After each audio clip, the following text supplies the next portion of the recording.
2 दिन पहले हमने लॉजिटेक कंपनी का वायरलेस माउस और कीबोर्ड का कॉम्बो ऑर्डर किया था, जो कि आज आ चुका है। तो आज हम करने वाले हैं इसका अनबॉक्सिंग और रिव्यू। जैसा कि आप देख सकते हैं, हमने इसे फ्लिपकार्ट से ऑर्डर किया था।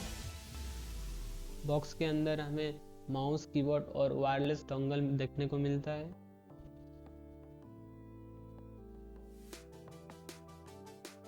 ये है इसका वायरलेस डोंगल। इसे जस्ट आपको यूएसबी पर प्लग इन करना है और माउस और कीबोर्ड का बटन ऑन करना है, फिर माउस और कीबोर्ड आपका चलने लगेगा।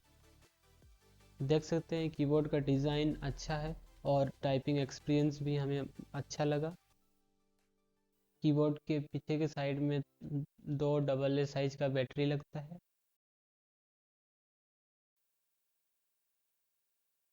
कीबोर्ड के कॉर्नर पे मिल जाते हैं हमको ऑन ऑफ का बटन। माउस में एक AAA साइज का बैटरी लगता है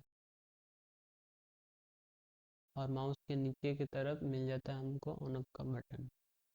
माउस का ग्रिप अच्छा है, लुक और फील भी अच्छा है और कॉम्पैक्ट सा डिज़ाइन है। तो अगर आप इंटरेस्टेड है इस प्रोडक्ट को ख़रीदने में, तो डिस्क्रिप्शन में आपका इसका डिटेल्स मिल जाएगा।